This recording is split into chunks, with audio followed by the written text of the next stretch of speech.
Hello again, and today I am here with a February book haul that hopefully I can grab and not make tumble all over the place.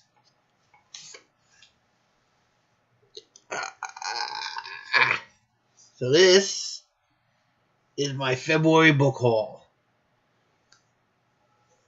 So let's just cue the intro and get to the books.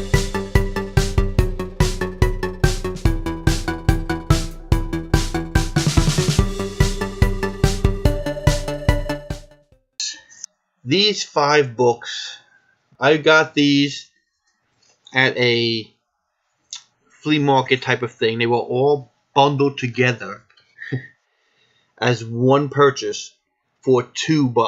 Interested in this, The Trench, which is one of the Steve Alden Meg series books. I believe it's the second book in here. Alex Cava's A Perfect Evil. Sheriff Nick Morelli isn't equipped to deal with this case that is terrorizing a small, close-knit community of Plot City, Nebraska. Knowing he needs help, he calls in one of the FBI's best criminal profilers, Maggie Odell, and with the help of a small-town sheriff who is clearly out of his depth, Maggie starts to put together the gruesome picture of a killer, the picture of someone who has already been executed for his crimes. When another victim is found and a third kidnapped, Nick and Maggie realize they're running out of time, and the terrible truth begins to become clear. Was Jeffrey convicted of crimes he didn't commit? Or has a cold-blooded killer been given the chance to perfect his crime? Gerald's Game I actually read already. These are 2 Dinar Kuntz books. There used to be a time when it was King, Kuntz, and Saul. And those were the 3 guys you went to read horror, especially back in the 80s. This one I already did a review on, Honor Among Thieves. Pitch Dark was the next one I just reviewed, but it is The Merciless. Obviously, you can see I got it from Target here at a pretty good price. And I've heard a lot of good things about this book. I guess it is they say kind of, what does somebody say? A Mean Girls with the Exorcist thrown in or something like that. Book I got at that used bookstore, The Bell Jar by Sylvia Plath. Sylvia Plath's shocking, realistic, and intensely emotional novel of a woman falling into the grips of insanity. The 2 Black Widow books, as you can see, the bargain price tag is still on here. I picked up was Gemina, the second Illuminate Files book. The next 2 books I have to thank Paperback Mania for. When I did my Nick Cutter author spotlight, he mentioned that the author also wrote under another name called Patrick Lestuca. Found 2 books on Amazon. Coliseum, The Preserve.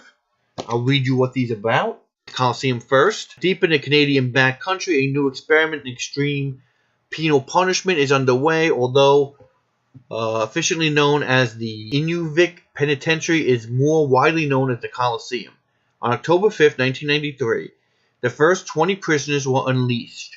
These were the worst of the worst. Brutal criminals, psychopaths, lunatics, call them what you want. Today there is a batch of new fish.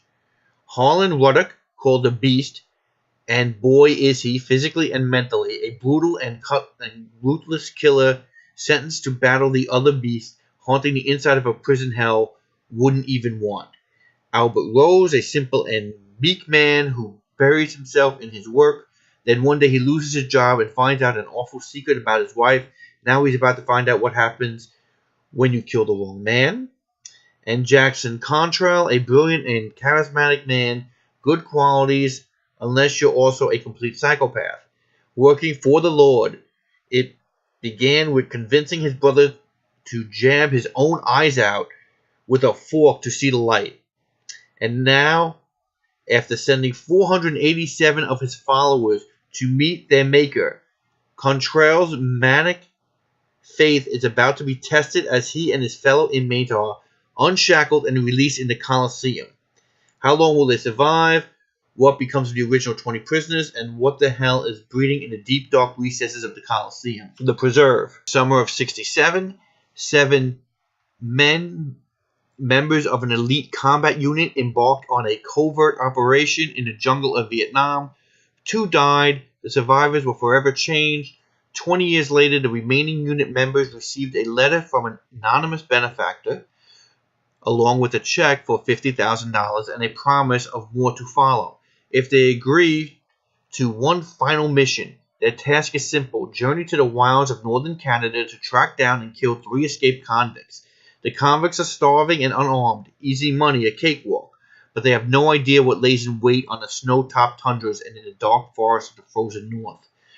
Waiting with sharp teeth and slitted eyes and an old score to settle. They have no idea, but they will soon. They have entered the preserve. This one is Heart of Iron. I just got this today, actually. 17-year-old Anna is a scoundrel by nurture and an outlaw by nature. Found as a child drifting through space with a sentient android called DO9. Anna was saved by a fearsome space captain and the grizzled crew she now calls family. But DO9, one of the last remaining illegal metals, has been glitching, and Anna will stop at nothing to find a way to fix him.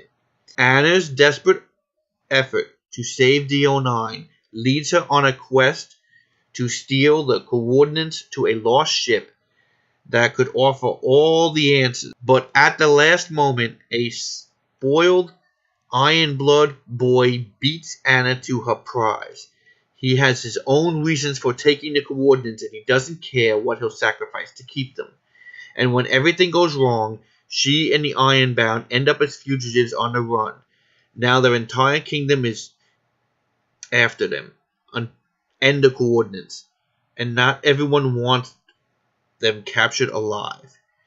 What they find in a lost corner of the universe will change their lives and unearth dangerous secrets. But when the darkness from Anna's past returns, she must face an impossible choice. Does she protect a kingdom that wants her dead, or save the metal boy she loves? Zero Day by Ezekiel Boone. This is the 3rd book in the, I don't even know what you want to call this, the Spider series. Basically started in the hatching, went into Skitter, which I actually read this month. You'll find out in my wrap up. And now the 3rd book here is 0 Day. I have loved these books. These first 2 books are they're very small, but they are so world encompassing. There were like 6 or 7 different locations all around the world, in Peru, in China, in different parts of the world. This really feels epic. And so I would love to see this as a movie. I really would. Because to me, these are great, just incredibly fun. Horror in a way, because obviously there's killer spiders in it. But it's still just a rip-roaring, fun book. Really, really easy to read, but really just great books. I can't stress enough how much I enjoy this Hatching series. And those are my books in my book haul that I will have to get to sooner or later. Thanks again for watching, and I hope to see you soon.